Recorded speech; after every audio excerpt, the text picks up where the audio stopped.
नमस्कार दोस्तों, मैं आप सभी लोगों का बहुत बहुत स्वागत करता हूं हमारे चैनल केम डॉक्टर एबी में।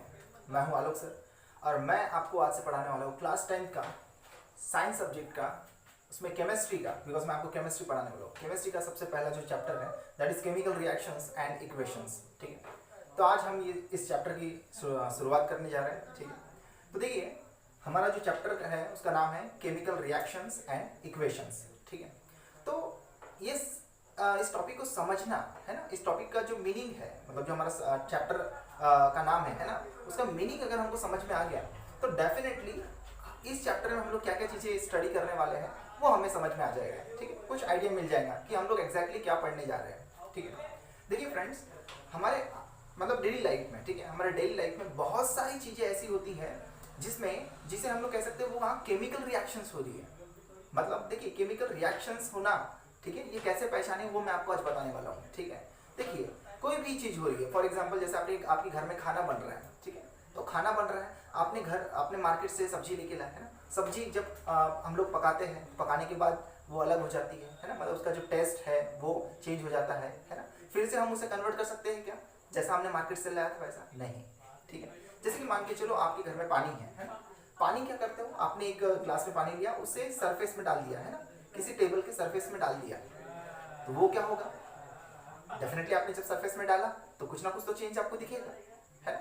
कुछ समय के बाद क्या दिखेगा कि वो जो पूरा का पूरा वाटर है वो क्या हो गया, गायब हो गया, है ना, एस्केप हो गया, है ना, एस्केप हो गया, वो गायब हो गया, है ना, कहीं उड़ गया वो, है ना। हम कहते हैं कि उसका क्या हो गया, वो वेपर में कन्वर्ट हो गया, या कुछ जो वाटर है वो क्या हो गया, एब्जॉर्ब कर लिया, है ना, उस टेबल के सरफेस में। दोस्तों देखिए, जो भी हम लोग डेली लाइफ में देखते हैं ना, जो भी हम लोग प्रोसेसेस देखते हैं, तो उसमें दो तरह की प्रोसेसेस होती है। एक होता है फिजिकल चेंज, एक होता है केमिकल चेंज। तो यहीं से हमारे जो टॉपिक है वो स्टार्ट होता है। देखिए फिजिकल चेंज और केमिकल चेंज, अगर इसमें डिफरेंस समझ में आ गया तो आप इजीली आइडेंटिफाई कर सकते हो कि केमिकल रिएक्शन कहाँ हो रही है और कहाँ नहीं हो रही है। ठीक है, देखिए फिजिकल चेंज होना मतलब क्या, देखिए आपको पता है 3 स्टेट के बारे में आप लोगों ने 9th स्टैंडर्ड में स्टडी किया होगा, है ना। कौन कौन से है, सॉलिड, लिक्विड एंड गैस, है ना। वो मेन क्या है, दे आर मेन स्टेट्स। ठीक है, सॉलिड है, लिक्विड एंड गैस, है ना। इन 3 स्टेट्स के बारे में आप लोगों ने 9th क्लास में स्टडी किया होगा। ठीक है, देखिए अगर मान के चलो कोई प्रोसेस हो रही है, ठीक है, कोई प्रोसेस हो रही है या कोई चेंज हो रहा है, उसमें अगर उस सब्सटेंस की आइडेंटिटी चेंज नहीं होती, आई एम रिपीटिंग अगेन, अगर उस प्रोसेस में या उस चेंज में उस सब्सटेंस की आइडेंटिटी चेंज नहीं होती तो वो चेंज कौन सा चेंज कहलाएगा, फिजिकल चेंज। ठीक है, मैं आपको समझाता हूँ। ठीक है, देखिए मैंने आपको क्या बताया अभी, मैंने आपको बताया कि द प्रोसेस, या फिर हम कहेंगे change in which the identity मतलब उसकी पहचान, है ना, identity of the substance do not change. देखिए वेरी इंपॉर्टेंट, ठीक है, क्या चेंज नहीं होती, उसकी आइडेंटिटी चेंज नहीं होती अगर फिजिकल चेंज हो रहा है तो। ठीक है, ये बहुत इंपॉर्टेंट टॉपिक है कि बिकॉज ये है इसका बेसिक, मतलब हम केमिकल रिएक्शंस किसे कहेंगे, अगर ये हमें समझना है तो पहले समझना होगा कि फिजिकल चेंज क्या होता है, केमिकल चेंज क्या होता है। ठीक है, तो देखिए मैंने बताया मैटर के 3 स्टेट्स रहते हैं, ठीक है, सॉलिड, लिक्विड एंड गैस। ठीक है, ओके, चलिए मैंने आपको बोला कि फिजिकल चेंज हम किसे कहेंगे, द प्रोसेस और change in which the identity of the substance do not change, मतलब हम जिस सब्सटेंस के चेंज की बात कर रहे हैं, ठीक है, वो किसी और चीज में चेंज हो रहा है, तो अगर उस सब्सटेंस की आइडेंटिटी चेंज नहीं होती तो उस चेंज को हम बोलेंगे फिजिकल चेंज। चलिए मैं आपको बताता हूँ। ठीक है, फॉर एग्जाम्पल, ठीक है, आपने क्या किया, आपके पास में है वाटर, ठीक है, आपके पास वाटर है, आपने इसे हीट किया। जब आप वाटर को हीट करते हो तो आपको क्या दिखाई देता है, वेपर में कन्वर्शन, उसका मतलब गैस में वो कन्वर्ट होता है ना। तो जब हम इसे हीट करते हैं, है ना, तो वाटर क्या होता है, बॉईल होना स्टार्ट होता है, और ये क्या में कन्वर्ट होता है, ये वाटर वेपर में कन्वर्ट होना स्टार्ट होता है, वाटर वेपर, मतलब ये वाटर क्या में कन्वर्ट हो रहा है, उसके गैस फॉर्म में, है ना।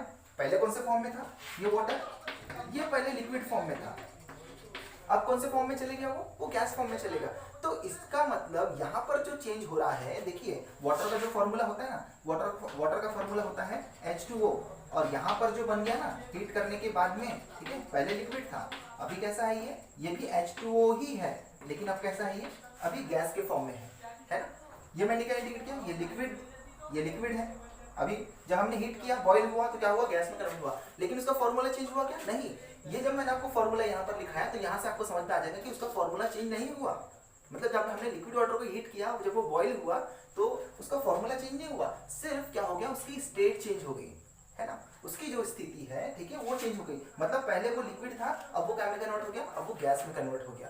तो इस तरह के चेंज को, जिसमें सब्सटेंस की आइडेंटिटी, पहले भी वो H2O ही था, बाद में भी वो क्या हो गया, H2O ही है, बस उसकी जो स्टेट है वो चेंज हो गई, लिक्विड से वो गैस हो गया। तो इस तरह के चेंज को बोलेंगे जिसमें उस सब्सटेंस की आइडेंटिटी चेंज नहीं होती, ऐसे चेंज को हम लोग कहेंगे physical change. Okay, are you getting my point? Okay, चलिए अब समझते हैं केमिकल चेंज किसे कहेंगे। ठीक है, तो केमिकल चेंज किसे कहेंगे, the process in which the process in which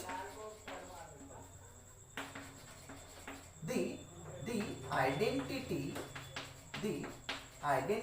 of, ध्यान से सुनिएगा, ठीक है, the identity of a substance है ना, जिस भी सब्सटेंस की हम लोग बात कर रहे हैं, जिसमें चेंज हो रहा है, ठीक है, substance, identity of a substance changes.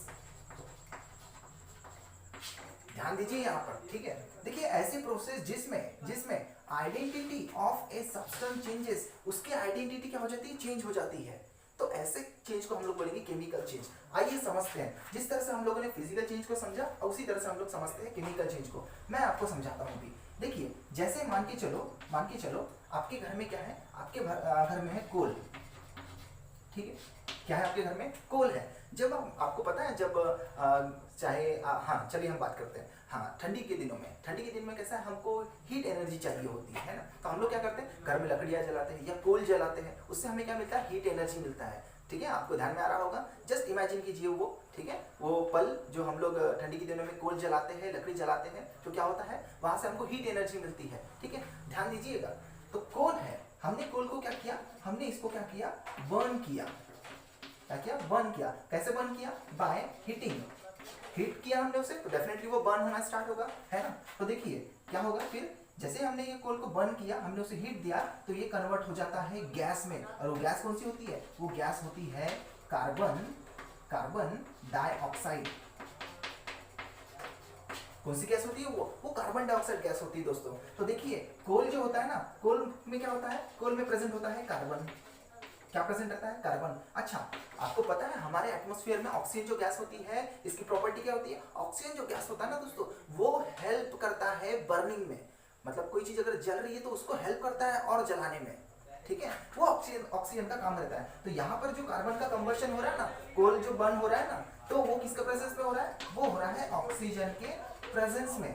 किसके प्रेजेंस में, ऑक्सीजन के प्रेजेंस में। और जैसे ही हमने इसे हीट प्रोवाइड किया, है ना, हमने इसे क्या किया, हीट प्रोवाइड किया, तो काय में कन्वर्ट हो गया, वो कन्वर्ट हो गया carbon dioxide gas, carbon dioxide gas में कन्वर्ट हो गया, ठीक है। हमने उससे पहले क्या दिया, हीट दिया, और कार्बन डाइऑक्साइड गैस में कन्वर्ट तो हुआ, साथ में large amount of heat is released, ठीक है, लार्ज अमाउंट ऑफ हीट क्या हो गई, रिलीज हो गई।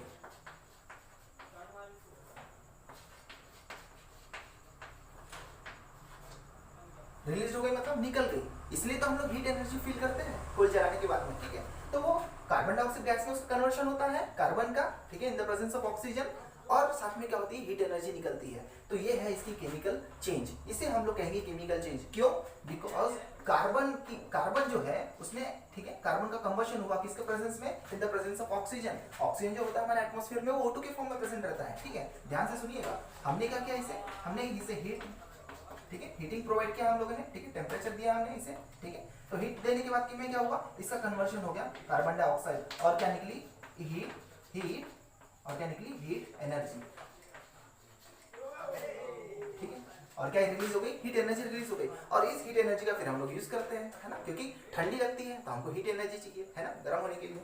ओके ठीक है दोस्तों, तो ये हुआ physical change and chemical change. देखिए कोई भी चैप्टर को आपको स्टार्ट करना है ना, तो पहले बेसिक समझिए उसका, ठीक है, क्या है उसका बेसिक, तो ये है इसका basic, physical change and chemical change, ये आपको समझ में आना बहुत जरूरी है, ठीक है। तो अब देखते हैं, ये तो मैंने आपको समझा दिया फिजिकल चेंज क्या होता है, केमिकल चेंज क्या, एक बार मैं फिर से आपको समझाता हूँ। फिजिकल चेंज में मैंने आपको बताया आइडेंटिटी चेंज नहीं होती, ठीक है, फॉर्मूला उसका वही रहता है, उस जो भी केमिकल हम लोग यूज करेंगे, जैसे वाटर है, लिक्विड में वाटर है, जब गैस में हुआ तो भी वो वाटर ही है, उसका फॉर्मूला चेंज नहीं हुआ। लेकिन यहाँ पर देखिए पहले कार्बन था, लेकिन बर्न होने के बाद में, कंबशन होने के बाद में क्या हुआ, कार्बन डाइऑक्साइड में कन्वर्ट हो गया। तो कार्बन अलग है, कार्बन डाइऑक्साइड अलग है। कार्बन जो है ये कोल जो सॉलिड होता है, कार्बन डाइऑक्साइड कैसा होता है, गैस होता है। कैसा होता है ये कार्बन डाइऑक्साइड, ये गैस है, ठीक है। ये कोल कैसा है, इट इज सॉलिड, ठीक है। लेकिन केमिकल चेंज हो गया, क्यों, क्योंकि एक नया मैटर बन गया, एक दूसरा ही केमिकल बन गया, मतलब जो आपका सब्सटेंस आपने इनिशियली लिया था, स्टार्टिंग में लिया था, उसका क्या हो गया, उसका कन्वर्शन किसी और मैटर में हो गया। तो इस तरह के चेंज को हम लोग क्या कहेंगे, जिसमें identity of the substance change हो जाती है, उसको हम लोग कहेंगे केमिकल चेंज।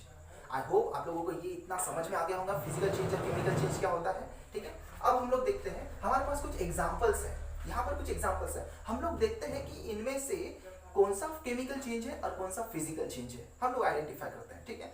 ओके चलिए देखते हैं हम लोग। देखिए transformation of ice into water, ठीक है, transformation of ice into water, ठीक है। तो ये क्या होगा, मैंने अभी आपको बताया कि आइस क्या है, आइस मतलब वाटर ही है, लेकिन कौन से फॉर्म में, सॉलिड स्टेट में है ना। चलिए इसको अच्छे से समझते हैं हम लोग, ठीक है। इतना आप लोग इसे अच्छे से नोट डाउन कर लीजिए, सबसे पहले आप स्क्रीनशॉट ले लीजिए, ठीक है। फिर हम लोग देखते हैं वो एग्जाम्पल किस कैटेगरी में आएंगे, ठीक है।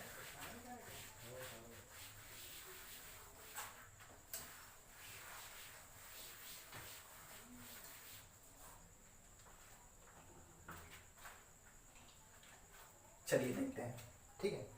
तो देखिए transformation of ice into water, ठीक है। देखिए आइस है सॉलिड फॉर्म ऑफ वाटर, मतलब पहले अगर इनिशियली कैसा रहता है, लिक्विड, जैसे आप वो रेफ्रिजरेटर में डालते हो, टेम्परेचर उसका कम कर देता है, काय में कन्वर्ट हो जाता है वो सॉलिड में, जिसे हम लोग आइस कहते हैं। तो ये कोई केमिकल चीज नहीं हुआ, कोई दूसरा सब्सटेंस बना क्या, नहीं, फिर से आइस का आप टेम्परेचर बढ़ाओगे, फिर से वो लिक्विड में कन्वर्ट हो जाएगा, है ना, जैसे रेफ्रिजरेटर से बाहर निकालोगे वो लिक्विड वाटर में कन्वर्ट होना स्टार्ट हो जाएगा। तो ये फिजिकल चेंज हुआ, केमिकल चेंज नहीं हुआ। तो जो हमारा है transformation of ice into water, transformation of ice into water, मतलब जो फर्स्ट वाला है, ठीक है, फर्स्ट वाला है, ये काय में आएगा, ये आएगा फिजिकल चेंज में, क्योंकि वहां पर कोई दूसरा सब्सटेंस नहीं बन रहा है ना, इसलिए, ठीक है। देखिए कुकिंग ऑफ फूड, ये तो हमारा हो गया, ठीक है। कौन सा चेंज हो गया, वो फिजिकल चेंज हो गया। यहाँ पर मैंने 1 नंबर लिखा है, मतलब ये 1 नंबर वाला कौन सा चेंज है, ये है फिजिकल चेंज, ठीक है। देखिए ये वाला देखते हैं हम लोग, कुकिंग ऑफ फूड। मैंने आपको बताया जब खाना बनता है ना दोस्तों, तो जो हमारा फूड है, ठीक है, फूड में जो केमिकल प्रेजेंट है उनमें चेंज आता है, मतलब वो किसी और वो किसी और केमिकल में चेंज हो जाते हैं, ठीक है। क्योंकि देखिए जब आप वाटर, जो लिक्विड वाटर उसको आइस में कन्वर्ट करते हैं, तो आइस को आप फिर से लिक्विड वाटर में कन्वर्ट कर सकते हैं। लेकिन जब आप कोई खाना बनाते हो, तो क्या आप उस खाने, जब वो खाना पक जाता है, तो फिर से आप उसके इनिशियल कंडीशन में ला सकते हो, बिल्कुल नहीं ला सकते, ठीक है, क्योंकि वो कौन सा चेंज है, वो केमिकल चेंज है, ठीक है। तो जो भी है कुकिंग ऑफ फूड, ठीक है, ये किसका एग्जाम्पल होगा, ये होगा केमिकल चेंज का। किसका एग्जाम्पल होगा, ये केमिकल चेंज का होगा, ठीक है। ओके ये भी हो गया हमारा एग्जाम्पल, ठीक है, ये समझना बहुत जरूरी है। देखिए रिपनिंग ऑफ फ्रूट का पकना, है ना, रिपनिंग ऑफ फ्रूट का पकना। देखिए फ्रूट जब पकता है ना, ठीक है, जब वो कच्चा रहता है तो आपको ऐसा लगता है, खट्टा लगता है, ठीक है, खट्टा लगता है, जैसे कि आम खट्टा लगता है। लेकिन जैसे ही वो पकता है तो क्या होता है, वो मीठा लगने लगता है हमें, है ना, मीठा लग रहा है, फिर से अच्छा ठीक है, फिर से वो पके आम को आप कच्चे आम में कन्वर्ट कर सकते हो, नहीं, क्यों, क्योंकि ये केमिकल चेंज है, क्योंकि वो जो इनिशियल जो आपका मटेरियल था, अब वो एक उसमें जो सब्सटेंस प्रेजेंट है, उसमें जो केमिकल प्रेजेंट है, अब वो दूसरे केमिकल में कन्वर्ट हो गया, क्योंकि केमिकल चेंज हुआ, ठीक है। तो ये जो रिपनिंग ऑफ फ्रूट है, ये किसका एग्जांपल है, ये केमिकल चेंज का एग्जांपल है। ये 3rd नंबर लिखा, मतलब ये किसका एग्जांपल है, केमिकल चेंज का एग्जांपल है, ठीक है। इसे देखते हैं हम लोग। देखिए मिल्क टर्न्ड इनटू कर्ड, मतलब आपने देखा होगा, ठीक है, दही, कर्ड यानी दही, मिल्क यानी दूध, है ना। तो मिल्क का दही में कन्वर्ट होना, है ना, ठीक है, टर्न इनटू कर्ड, है ना, उसका कन्वर्जन होना दही में, है ना, मिल्क का। तो देखिए ये भी कैसा चेंज है, ये भी केमिकल चेंज है। क्यों, देखिए जो मिल्क होता है, ठीक है, मिल्क होता है, क्या ये खट्टा लगता है, नहीं, लेकिन दही कैसे रहती है, खट्टा लगता है हमें दही, है ना। तो देखिए इसमें क्या होता है, इसमें होता है केमिकल चेंज, क्योंकि मिल्क में क्या होता है, मिल्क में हम लोग क्या डालते हैं, एसिड डालते हैं, है ना। जैसे नींबू अगर आपने उसमें डाल दिया तो क्या होता है, वो फट जाता है दूध, है ना। तो एक नया केमिकल वहां पर बन जाता है, इसलिए उसका जो प्रॉपर्टी है, ठीक है, वो चेंज हो जाती है। तो ये भी मिल्क टर्न इनटू कर्ड, ये किसका एग्जांपल है, ये है केमिकल चेंज का, क्योंकि वहां पर दूसरा केमिकल बन जाता है, इसलिए उसका जो टेस्ट है वो चेंज हो जाता है, ठीक है। ओके, देखते हैं इवापोरेशन ऑफ वाटर। देखिए दोस्तों, मैंने अभी आप लोगों को बताया था, ठीक है, केमिकल फिजिकल चेंज समझाते समय कि अगर हम वाटर को हीट करते हैं तो वो काय में कन्वर्ट होता है, वो वाटर वेपर में कन्वर्ट होता है, मतलब वो अपने गैस फॉर्म में कन्वर्ट होता है। तो इवापोरेशन का मतलब वही होता है, इवापोरेशन का मतलब होता है किसी लिक्विड का गैस में कन्वर्जन होना। तो वाटर का अगर इवापोरेशन की बात कर रहे हैं हम लोग, तो ये कैसा चेंज होगा, ये चेंज होगा फिजिकल चेंज, क्योंकि कोई नया सब्सटेंस बन रहा है क्या, नहीं, सब्सटेंस वही है, बस उसकी स्टेट चेंज हो गई। पहले वो कैसा था, लिक्विड, अब वो कैसा हो जाएगा, इवापोरेशन की वजह से गैस, ठीक है।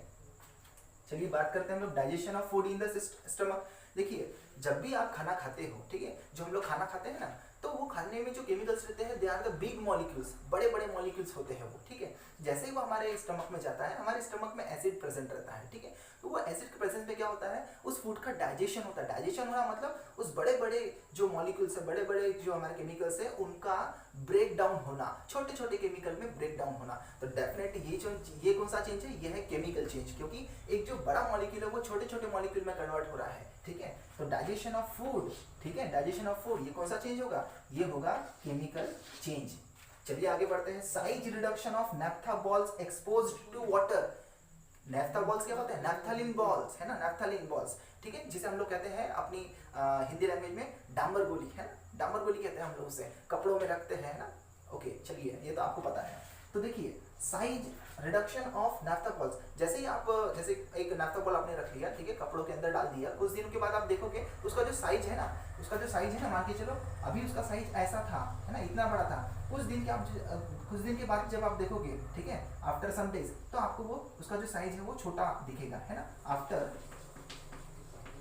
सम डेज, कुछ दिनों के बाद क्या दिखेगा, उसका साइज वो छोटा होते हुए दिखाई देगा। क्यों दोस्तों, आप लोगों ने 9th में स्टडी किया होगा, एक प्रोसेस होती है सब्लिमेशन, और ये जो नैप्थालिन बॉल होता है ना, नैप्थालिन, तो इसकी एक प्रॉपर्टी होती है सब्लिमेशन की। मतलब सब्लिमेशन का मतलब होता है कि नॉर्मल टेम्परेचर में वो जो सब्सटेंस है डायरेक्ट सॉलिड से गैस में कन्वर्ट हो जाता है। मैं एक बार फिर से रिपीट करता हूँ, ऐसे सब्सटेंस जो डायरेक्ट सॉलिड से गैस में कन्वर्ट हो जाते हैं, उस प्रोसेस को बोलते हैं सब्लिमेशन। तो नैप्थालिन जो बॉल्स है ना, ये इसकी जो प्रोसेस होती है, इसकी एक प्रॉपर्टी है, वो सब्लिमेशन की प्रॉपर्टी शो करता है। वो जो सॉलिड है सब्सटेंस, वो डायरेक्ट गैस में कन्वर्ट हो जाता है। तो यहाँ पे किसी तरह का केमिकल चेंज नहीं हुआ, यहाँ पर कौन सा चेंज हुआ, यहाँ पर हुआ फिजिकल चेंज। तो देखिए कौन सा है हमारा, size reduction of naphtha balls, है ना, size reduction of naphtha balls exposed to air.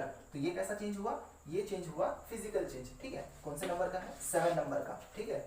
अब हम देखते हैं ब्रेकिंग ऑफ ग्लास ऑब्जेक्ट। अब फ्रेंड्स देखिए, आपके पास में मान के चलिए ग्लास का कोई ऑब्जेक्ट है और आपने क्या किया, उसको ब्रेक किया, है, मतलब मान के चलो ग्लास का ऑब्जेक्ट है मेरे पास, जैसे मेरे पास ये चौक है, मान के चलो चौक है, इसको मैं क्या कर सकता हूँ, इसको मैं इस तरह से ब्रेक कर दिया। तो ब्रेक कर दिया तो इसमें जो सब्सटेंस, ये जिस केमिकल से बना है, ये जिस सब्सटेंस से बना है, वो तो चेंज नहीं हुआ, हमने क्या किया, सिर्फ इसको तोड़ दिया, इससे कोई फर्क नहीं पड़ा। इसको कहते हैं हम लोग केमिकल चेंज, क्योंकि इस सब्सटेंस को जैसे मैंने तोड़ दिया, इसको फिर से मैं जोड़ सकता हूँ, ठीक है, इसी कौन सा चेंज कहते हैं, फिजिकल चेंज। उसी तरह से ब्रेकिंग ऑफ ग्लास ऑब्जेक्ट, एक ग्लास ऑब्जेक्ट को अगर हम ब्रेक करते हैं तो वो कौन सा चेंज हो गया, वो फिर से क्या हो गया, वो क्या कौन सा चेंज हो गया, वो फिजिकल चेंज हो गया। क्यों, क्योंकि फिर से जो टूटा हुआ ग्लास है, हम उसको फिर से एक प्रोसेस के थ्रू, ठीक है, हम क्या कर सकते हैं, फिर से ग्लास बना सकते हैं। तो ये कोई केमिकल चेंज हुआ क्या, नहीं, ये कौन सा चेंज हुआ, ये हुआ फिजिकल चेंज, ठीक है। तो ये 4 हमारे हो गए केमिकल चेंज, ये 4 हो गए हमारे फिजिकल चेंज, ठीक है।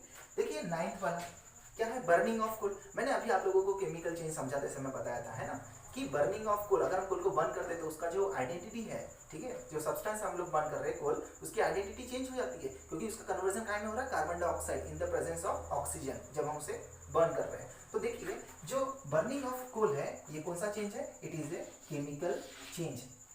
तो आई होप फ्रेंड्स आप लोगों को इतना सब कुछ समझ में आया होगा कि फिजिकल चेंज क्या होता है और केमिकल चेंज क्या होता है, बिकॉज इसे समझना बहुत जरूरी है हमें आगे का जो चैप्टर है, आगे का जो हमारा टॉपिक है, उसे स्टार्ट करने से पहले, ठीक है। तो आप लोगों को आज ये डेफिनेटली अच्छे से समझा होगा। आप ध्यान से पढ़िए, ध्यान से देखिए इस वीडियो को स्टार्टिंग से और अच्छे से समझिए, नोट्स निकालिए आपके, ठीक है। आप अपने नोटबुक पकड़िए, पेन पकड़िए, नोट डाउन कीजिए नोट्स को, ढंग से समझिए इस चीज़ को, ठीक है। तो चलिए इतना आप लोग नोट डाउन कर लीजिए, ठीक है। सबसे पहले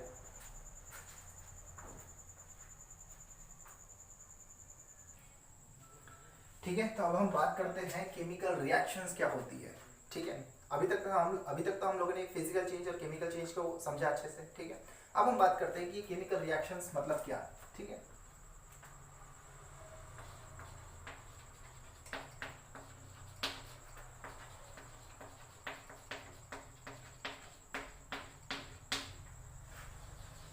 देखिए, अभी हम लोग ने समझा केमिकल रिएक्शंस मतलब केमिकल चेंज, है ना। एक सब्सटेंस है, उसका कन्वर्शन किसी दूसरे सब्सटेंस में हो रहा है, तो उसे हम लोग कहेंगे केमिकल चेंज, ठीक है। मतलब जो आइडेंटिटी है सब्सटेंस की वो क्या हो रही है, चेंज हो रही है ना। तो देखिए केमिकल रिएक्शंस को हम लोग किस तरह से डिफाइन करेंगे, ठीक है। मतलब ऐसी प्रोसेस जिसमें नया सब्सटेंस बन रहा है नए प्रॉपर्टीज के साथ में, ठीक है। जिसमें नया सब्सटेंस बन रहा है नए प्रॉपर्टीज के साथ में, ऐसी प्रोसेस को हम लोग कहेंगे केमिकल रिएक्शंस। तो कैसे डिफाइन करेंगे हम इसे, the processes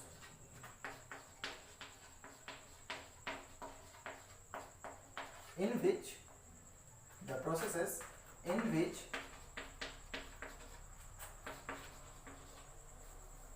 a new substance is formed, new substance, ठीक है, new substance are formed with new, ठीक है, new substances are formed with new properties, ठीक है। नए सब्सटेंस बनते हैं नए प्रॉपर्टीज के साथ में, ऐसी प्रोसेस को हम लोग क्या कहते हैं, ठीक है, इज कॉल्ड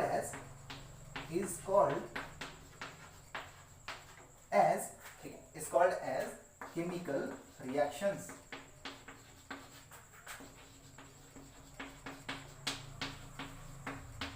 ठीक है। ऐसी प्रोसेस को हम लोग क्या कहते हैं, ऐसी प्रोसेस को हम लोग कहते हैं केमिकल रिएक्शंस, ठीक है। सिंपल है एकदम, डेफिनेशन एकदम सिंपल है, ठीक है। ऐसी प्रोसेस जिसमें नए सब्सटेंस फॉर्म हो रहे हैं with new properties are called as chemical reactions, ठीक है। प्रॉपर्टीज, ठीक है, ठीक है, are called as chemical reactions, ठीक है। ओके, चलिए हम लोग समझते हैं इसे, ठीक है। जैसे कि मैंने अभी आप लोगों को बताया, क्या बताया मैंने, कार्बन है ना, कार्बन का कंबशन हो रहा है in the presence of oxygen, है ना। तो क्या बन रहा है, कार्बन डाइऑक्साइड बन रहा है। कार्बन कैसा है, ये सॉलिड है। ऑक्सीजन कैसा है, ये गैस है। और कार्बन डाइऑक्साइड कैसा है, ये गैस है, ठीक है। आप लोगों को दिख रहा होगा अच्छे से, ठीक है। तो देखिए कार्बन स्टार्टिंग कैसा है, ये कोल जो रहता है हमारा सॉलिड रहता है ना, सॉलिड रहता है। ऑक्सीजन के प्रेजेंस में बर्निंग होती है, ये हेल्प करता है बर्न होने में, ठीक है। और क्या बनता है, कार्बन डाइऑक्साइड गैस। तो देखिए पहले जो स्टार्टिंग हमारे मटेरियल थे, है ना, वो क्या थे, सॉलिड थे, गैस थे। लेकिन जो नया हमारा प्रोडक्ट बना, नया जो सब्सटेंस बना, ठीक है, नया सब्सटेंस जो बना वो कैसा है, वो गैस है ना, कैसा है, वो गैस है। तो हमने क्या बोला, यहाँ पर क्या हुआ, केमिकल चेंज हुआ, है ना। बस यही है। तो देखिए इसकी प्रॉपर्टी, ये गैस है, इसकी ये कैसा है, ये सॉलिड था, ये गैस था, जो सब्सटेंस बनाना है वो कैसा निकला, वो गैस बना, है ना। तो यहाँ पर क्या बोले हमने, न्यू प्रॉपर्टीज। तो इसकी प्रॉपर्टीज अलग है, इसकी प्रॉपर्टीज अलग है, क्योंकि ये केमिकल अलग है, ये केमिकल अलग है, ये सब्सटेंस अलग है, ये सब्सटेंस अलग है। तो डेफिनेटली तो ये हमारी जो डेफिनेशन है एकदम कैसी है, परफेक्ट है, ठीक है। ओके, चलिए हम लोग बात करते हैं कुछ इंपॉर्टेंट टर्म्स की, ठीक है। देखिए दोस्तों, ये जो लेफ्ट हैंड साइड में हमारे पास रहता है ना, ठीक है, ये जो हमारा ये लेफ्ट हैंड साइड का पार्ट, और ये होता है एरो, और ये होता है राइट हैंड साइड का पार्ट, ठीक है, राइट हैंड साइड का पार्ट, ठीक है। जैसे कि मैं इन जनरल आपको बताता हूँ, मान के चलो ए है कोई, बी है कोई, ठीक है, दो सब्सटेंस है, ठीक है, इनमें केमिकल रिएक्शंस हो रही है, सी और डी ऐसे दो प्रोडक्ट बन रहे हैं, दो इनिशियली दो सब्सटेंस क्या हो रहे हैं, रिएक्ट कर रहे एक दूसरे के साथ में, और दो नए प्रोडक्ट बन रहे हैं, ठीक है। तो ये हमारी कौन सी साइड हो गई, ये हमारी हो गई लेफ्ट हैंड साइड, ठीक है। और ये कौन सी साइड हो गई, ये साइड हो गई हमारी राइट हैंड साइड, ठीक है। ये कौन सी साइड हो गई हम लोग, राइट हैंड साइड, ठीक है। बेसिक से हम लोग स्टडी करेंगे, ठीक है, बहुत आसानी से आप लोगों को समझ में आएगा, ओके। तो देखिए ये जो होता है ना लेफ्ट हैंड साइड में, इसे हम लोग कहते हैं रिएक्टेंट। क्या कहते हैं, उसे हम लोग कहते हैं रिएक्टेंट। और ये जो होता है, ठीक है, देखिए ध्यान में रखिए, रिएक्टेंट मतलब जो रिएक्शन जिसकी रिएक्शन हो रही है, ठीक है। और प्रोडक्ट, इसे हम लोग कहते हैं प्रोडक्ट, ठीक है, इसे हम लोग क्या कहते हैं, प्रोडक्ट। ठीक है, तो देखिए इसे हम लोग कहते हैं रिएक्टेंट, इसे हम लोग कहते हैं प्रोडक्ट। मतलब लेफ्ट हैंड साइड में जो होगा, ठीक है, हम लोग एक्चुअली ये केमिकल रिएक्शन, केमिकल इक्वेशन को रिप्रेजेंट करने का ये तरीका है। ठीक है, तो हमारा जो भी सब्सटेंस है जो रिएक्ट होने जा रहा है, ठीक है, उसे हम लोग लेफ्ट हैंड साइड में लिखते हैं, और जो नया सब्सटेंस बन रहा है उसे हम लोग राइट हैंड साइड में लिखते हैं। और ये एरो क्या इंडिकेट कर रहा है, ये एरो इंडिकेट कर रहा है कि ये जो सब्सटेंस है ये क्या हो रहे हैं, ये केमिकल चेंज शो कर रहे हैं, मतलब ये दूसरे सब्सटेंस में क्या हो रहे हैं, कन्वर्ट हो रहे हैं। ठीक है, ये एरो इंडिकेट करता है। ठीक है, आपको इतनी बात समझ में आई कि इसे हम लोग रिएक्टेंट कहते हैं, इसे हम लोग प्रोडक्ट कहते हैं। ठीक है, ओके, चलिए। अच्छा, और एक मैं आपको बात बता दूं, ठीक है, और एक मैं आपको बता दूं, जब भी केमिकल चेंज होगा, ठीक है, ड्यूरिंग ए केमिकल चेंज, यानी कि केमिकल रिएक्शन, ठीक है, ड्यूरिंग ए केमिकल चेंज और केमिकल रिएक्शन, ठीक है, atoms of one element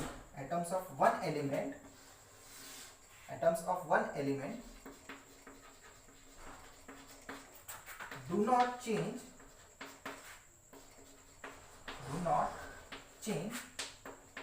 into atoms of other element। ठीक है, मतलब केमिकल रिएक्शन में ऐसा नहीं होगा कि एक एटम है तो जब वो केमिकल चेंज शो कर रहा है तो वो किसी और एटम में चेंज हो जाएगा। ठीक है, मैं आपको समझाता हूँ। ठीक है, do not change into atom of another element. ठीक है, ओनली बट ओनली, सिर्फ क्या होता है, सिर्फ ओनली रीअरेंजमेंट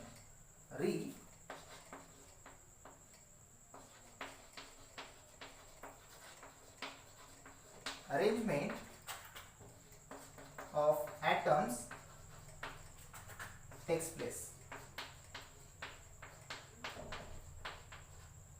सिर्फ क्या होता है, किसी भी केमिकल रिएक्शन में जो एटम्स इन्वॉल्व हो रहे हैं, ठीक है, उनका क्या होता है, उनका सिर्फ रीअरेंजमेंट होता है। मैंने आपको जैसे यहाँ समझाता हूँ। ठीक है, जैसे ये कार्बन है, ठीक है, कार्बन ने किसके साथ रिएक्शन किया, ऑक्सीजन के साथ में, तो क्या बनाया, कार्बन डाइऑक्साइड। तो इस जो मैंने आपको सेंटेंस लिखा है, इसका मतलब क्या है कि कोई भी आपका एटम है, ठीक है, जो रिएक्ट होने जा रहा है, तो वो कोई अदर एटम में चेंज नहीं होगा। जैसे कि ये कार्बन है तो ये कार्बन किसी अदर एटम में चेंज नहीं होगा। ठीक है, जैसे ये कार्बन है तो ये कार्बन ही है यहाँ पर, जैसे ये ऑक्सीजन इन्वॉल्व हुआ तो ऑक्सीजन ही है। ये कार्बन किसी दूसरे, जैसे कि मैग्नीशियम या सिलिकॉन, ऐसे कोई एटम में चेंज नहीं हो रहा है। तो ये जो कार्बन है ये कार्बन ही रहेगा, ऑक्सीजन जो ऑक्सीजन ही रहेगा। बस इतना है, पहले हमारा सब्सटेंस अलग था, ठीक है, अब वो किसी और सब्सटेंस में चेंज हो गया। इसको हम लोग कहते हैं केमिकल चेंज। ठीक है, तो आप इतनी चीजों को सबसे पहले नोट डाउन कीजिए। ठीक है,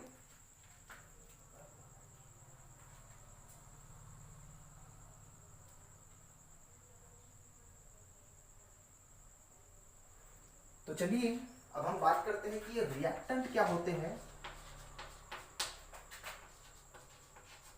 ठीक है, रिएक्टेंट क्या होते हैं और प्रोडक्ट क्या होते हैं, इनकी डेफिनेशन हम लोग समझ लेते हैं। ठीक है, तो the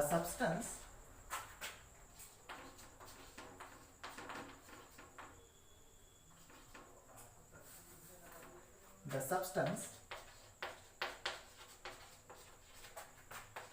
which take part in a chemical reaction,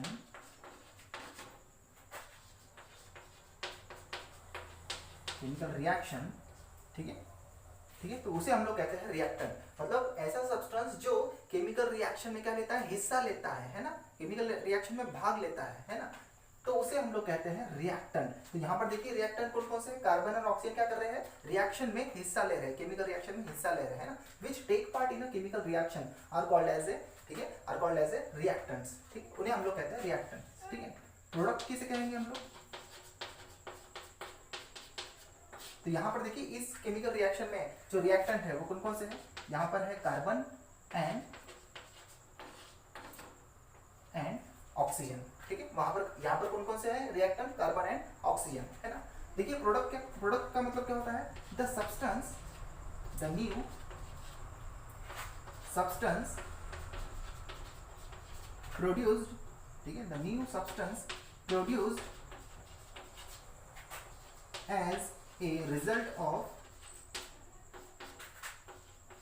as a result of chemical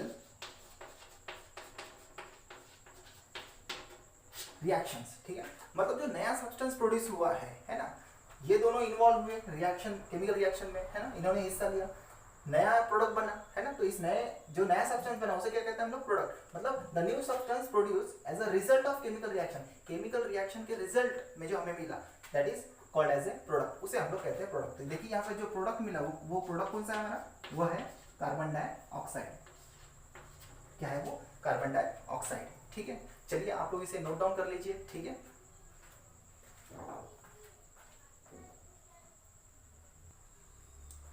चलिए अभी मैंने आप लोगों को समझा दिया रिएक्टेंट क्या होते हैं, प्रोडक्ट क्या होते हैं, ठीक है, वो मैंने आप लोगों को समझा दिया। अब मैं आपको बताता हूँ, ठीक है, कि ये केमिकल रिएक्शंस जब होती है तो एग्जैक्टली होता क्या है, उन सब्सटेंस के साथ होता क्या है, ठीक है। तो देखिए, ध्यान से देखिए, ठीक है ना, ध्यान से सुनिए और ध्यान से देखिए। बॉन्ड, ये बॉन्ड क्या होता है थोड़ा समझ लेते हैं, ठीक है। देखिए जो बॉन्ड होता है ना, बॉन्ड का मतलब होता है force of attraction, force of attraction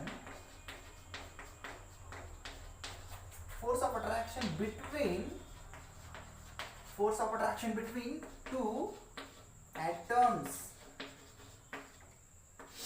क्या बताया मैंने आप लोगों को, फोर्स ऑफ अट्रैक्शन, है ना, फोर्स ऑफ अट्रैक्शन एक तरह का अट्रैक्शन दो एटम्स के बीच में, दो एटम्स के बीच में मान के चलिए ये एक एटम है, ये एक एटम है, ठीक है। तो जब ये कंबाइन होते हैं तो कंबाइन होके मतलब एक अलग सब्सटेंस बना लिए, एक दूसरा सब्सटेंस बना लिए, है ना। जैसे कि मान के ये ऑक्सीजन एक एटम है, ये एक दूसरा ऑक्सीजन एटम है, ये दोनों ने मिलकर क्या बना लिया, ऑक्सीजन का मॉलिक्यूल यानी O2।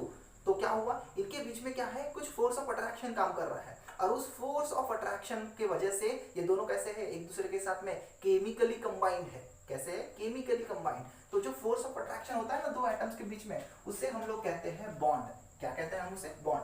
जैसे कि मैंने अभी आप लोगों को बोला O2, ठीक है, O2। तो O2 में कितने हैं, दो ऑक्सीजन एटम है, इसका मतलब इस एक ऑक्सीजन और इस दूसरे ऑक्सीजन, इनके बीच में क्या है, इनके बीच में कुछ फोर्स ऑफ अट्रैक्शन है जो काम कर रहा है। किस तरह से काम कर रहा है, उन दोनों को एक साथ रखने में, है ना।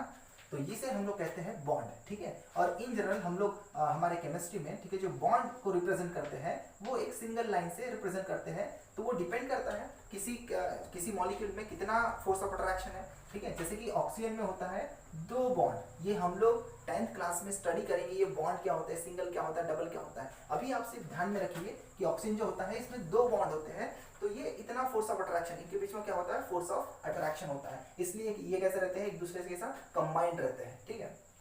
तो ये हमने बॉन्ड समझ लिया, ठीक है। बॉन्ड का मतलब क्या है, simple force of attraction between two atoms, ठीक है। चलिए अब हम लोग क्या करते हैं, हम लोग देखते हैं एग्जांपल्स, ठीक है।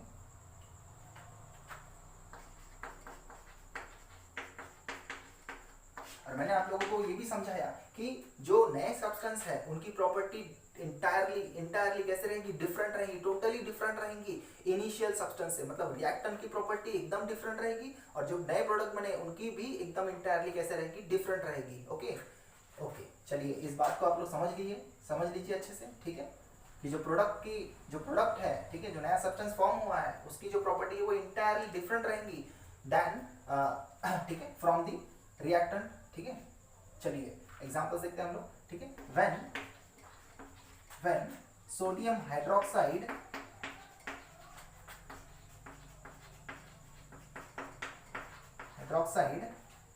reacts with, ठीक है, sodium hydroxide reacts with hydrochloric acid, या फिर हम कहेंगे हाइड्रोजन क्लोराइड,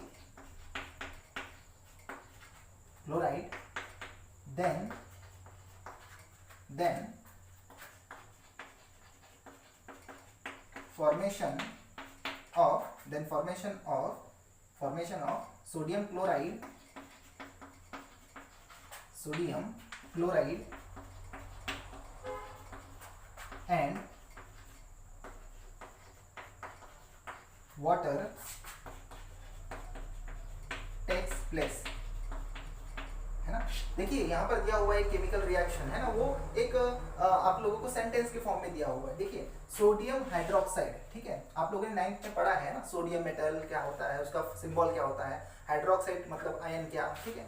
तो देखिए मैं आपको समझा देता हूँ, ठीक है। सबसे पहले देखिए जो सोडियम आयन होता है ना, सोडियम जो एटम होता है उसे हम लोग Na से रिप्रेजेंट करते हैं, है ना। सोडियम आयन है तो सोडियम किस फॉर्म में रहता है, सोडियम प्लस के फॉर्म में, जिसे हम लोग सोडियम कटायन कहते हैं। ये 9th स्टैंडर्ड में आप लोगों ने स्टडी किया होगा, ठीक है। उसी तरह से हाइड्रोक्साइड आयन किसे कहते हैं हम लोग, हाइड्रोक्साइड आयन किसे कहते हैं हम लोग, OH 1 नेगेटिव है ना, इसकी वैलेंसी कितनी है 1 नेगेटिव, ठीक है। उसके बाद में देखिए ये हो गया, ठीक है। फिर हमारे पास में कैसे है सोडियम जैसे क्लोराइड है तो क्लोराइड जो है वो नेगेटिव रहता है, 1 वैलेंसी रहती है इसकी, है ना। ये इसे हम लोग कहते हैं क्लोराइड अनायन या क्लोराइड आयन, है ना। और जो Cl क्लोरीन का जो एटम का सिंबल होता है वो क्या रहता है Cl, है ना, कैपिटल C और स्मॉल l यानी Cl, है ना। तो देखिए ये हमको सिंबल्स वो आयंस पता होना जरूरी है, ठीक है। ये कटायन जो पॉजिटिवली चार्ज आयन रहते हैं उसे हम लोग कटायन कहते हैं, जो निगेटिवली चार्ज आयन रहते हैं उसे हम लोग क्या कहते हैं, अनायन कहते हैं, ठीक है। ओके, तो यहाँ पर क्या हो रहा है देखिए, सोडियम हाइड्रोक्साइड ये एक सब्सटेंस है आपका, ठीक है। सोडियम हाइड्रोक्साइड प्लस क्या हो रहा है यहाँ पर, किसके साथ में रिएक्शन हो रही है, हाइड्रोजन क्लोराइड। हाइड्रोजन क्लोराइड का फॉर्मूला क्या है HCl, है ना, HCl। क्या हो रहा है इनके बीच में रिएक्शन हो रहा है, और क्या देखिए आपको दिया हुआ है, जब ये दोनों रिएक्ट करेंगे तो कौन सा प्रोडक्ट बनेगा आपका, देन फॉर्मेशन यानी बनना, है ना। क्या बन रहा है, सोडियम क्लोराइड एंड वाटर। तो देखिए सोडियम क्लोराइड मतलब क्या, NaCl, है ना। क्लोराइड आयन मतलब Cl नेगेटिव, है ना, Na पॉजिटिव, यानी कि ये हो गया, है ना। तो सोडियम क्लोराइड ये बन गया, और क्या बना देखिए वाटर बना। और वाटर का फॉर्मूला क्या होता है, वाटर का फॉर्मूला होता है H2O। क्या होता है देखिए, अब आपके पास में दो अलग अलग सब्सटेंस है, जब ये दोनों रिएक्ट किए तो क्या बनाया, दो नए सब्सटेंस बनाए, है ना। यहाँ पर क्या था सोडियम हाइड्रोक्साइड, यहाँ पर क्या था HCl, यहाँ क्या बन गया NaCl, यहाँ क्या बन गया H2O वाटर, है ना। तो ये क्या हमारा, ये हमारा एग्जांपल है केमिकल रिएक्शंस का। ये तो बहुत सिंपल एग्जांपल हो गया, हम लोग तो बहुत सारे केमिकल रिएक्शंस के एग्जांपल स्टडी करने वाले हैं इस चैप्टर में, ठीक है। तो चलिए देख लेते हैं, आप कुछ चीजों को समझ लेते हैं। तो ये क्या है हमारे, ये है रिएक्टेंट, ये क्या है रिएक्टेंट्स, है ना। ये जो है नए प्रोडक्ट बने विथ न्यू प्रॉपर्टीज, इन्हें क्या कहते हैं हम लोग, प्रोडक्ट। क्या कहते हैं हम लोग, प्रोडक्ट कहते हैं, ठीक है। ओके चलिए ठीक है, बात करते हैं, ठीक है। तो ये हो गया हमारे रिएक्टेंट, ये हमारे प्रोडक्ट हो गए, ठीक है। देखिए यहाँ पे सोडियम एटम है, तो जो नया प्रोडक्ट बना वहां पर भी सोडियम एटम प्रेजेंट है, वो किसी और एटम में चेंज हुआ क्या, किसी मैग्नीशियम या कार्बन में चेंज हुआ क्या, नहीं। इसलिए मैंने आप लोगों को बताया था केमिकल रिएक्शन जब भी होगी तो एक जो एटम है वो किसी और एटम में चेंज नहीं होगा, वो वही एटम रहेगा, लेकिन उसका जो सब्सटेंस बनेगा, जो नया सब्सटेंस बनेगा वो डिफरेंट रहेगा, है ना। देखिए पहले यहाँ पर Na किसके साथ में था, OH के साथ में, अभी Na किसके साथ में, Cl के साथ में, तो ये नया सब्सटेंस बन गया। उसी तरह से देखिए यहाँ पे हाइड्रोजन पहले Cl के साथ में था, क्लोरीन के साथ में, अभी यहाँ पर हाइड्रोजन किसके साथ में, ऑक्सीजन के साथ में। तो new substance with new properties are formed. ये हमारे डेफिनेशन को आप ध्यान से पढ़िए, आपको हर जगह वो अप्लाई करना है, वैसा ही होने वाला है हर जगह, ठीक है। नए substance new product with new properties are formed, ठीक है। Such process is known as a chemical reactions, ठीक है। तो मैंने आप लोगों को बताया, ठीक है। इस क्लास में अभी तक मैंने आपको ये भी समझाया कि जो प्रोडक्ट हमारा बनेगा उसकी जो प्रॉपर्टी रहेंगी वो इंटायरली डिफरेंट रहेंगी देन द रिएक्टेंट, है ना। तो देखिए दोस्तों, आज की क्लास में हम लोगों ने स्टडी किया, सबसे पहला चैप्टर हम लोगों ने स्टार्ट किया, that is chemical reactions and equation. मैंने आप लोगों को सबसे बेसिक समझाया कि फिजिकल चेंज और केमिकल चेंज क्या होता है, ठीक है। फिजिकल चेंज में मैंने बताया कि जो आइडेंटिटी रहती है सब्सटेंस की वो चेंज नहीं होती, उसका सिर्फ स्टेट चेंज हो जाता है। लेकिन केमिकल चेंज में क्या होता है, उस सब्सटेंस की आइडेंटिटी चेंज हो जाती है टोटली, ओके। तो ऐसे चेंज को हम लोग कहते हैं केमिकल चेंज। मैंने आपको बहुत सारे एग्जांपल्स के थ्रू से समझाया किसे हम लोग केमिकल चेंज कहेंगे, किसे फिजिकल चेंज नहीं कहेंगे। उसे ध्यान से आप लोग सुनिए, उस जो भी मैं आप लोगों को समझा रहा हूँ, ध्यान से देखिए वीडियो को, ठीक है, एंड तक के देखिए वीडियो को, ठीक है। अच्छा ठीक है, उसके बाद मैंने आप लोगों को बताया केमिकल रिएक्शंस का एग्जैक्टली मीनिंग क्या है ना। ऐसा प्रोसेस जिसमें नए सब्सटेंस फॉर्म हो रहे हैं न्यू प्रॉपर्टीज के साथ में, इस तरह की प्रोसेस को हम लोग कहते हैं केमिकल रिएक्शंस, ठीक है। उसके बाद मैंने आप लोगों को रिएक्टेंट क्या होता है, प्रोडक्ट क्या होता है वो मैंने समझाया, है ना। लेफ्ट साइड में हम हमारे रिएक्टेंट लिखते हैं जो टेक पार्ट कर रहे हैं केमिकल रिएक्शन में, और राइट साइड में क्या लिखते हैं हम लोग, प्रोडक्ट जो नए सब्सटेंस फॉर्म हो रहे हैं as a result of chemical reactions, है ना। और एरो क्या इंडिकेट कर रहा है, एरो इंडिकेट कर रहा है कि ये जो आपके रिएक्टेंट है वो क्या हो रहे हैं, वो टेक पार्ट कर रहे हैं केमिकल रिएक्शन में और क्या बना रहे हैं, प्रोडक्ट बना रहे हैं, ठीक है। तो फ्रेंड्स आप लोगों को, ठीक है, आप लोगों को जितना भी समझा होगा, ठीक है, मुझे आई होप कि आप लोगों को बहुत अच्छा समझा होगा ये, ठीक है, ये टॉपिक जो मैंने आप लोगों को आज स्टार्ट किया है। ठीक है, तो चलिए हम लोग आज का जो क्लास है यहीं पर हम लोग एंड करते हैं। ठीक है, सो आपको अगर मेरा वीडियो पसंद आया होगा प्लीज़ मेरे वीडियो को लाइक कीजिए, शेयर कीजिए, सब्सक्राइब कीजिए मेरे चैनल को फ्रेंड्स। ठीक है, ताकि ज़्यादा से ज़्यादा लोगों को तक ये वीडियो, ठीक है, जब आप शेयर करोगे तो ज़्यादा से ज़्यादा लोगों को पता चलेगा इसके बारे में। ठीक है, तो चलिए आज के लिए इतना ही। Thank you so much. Video को ध्यान से देखिए, सीखिए, समझिए। Okay, thank you so much.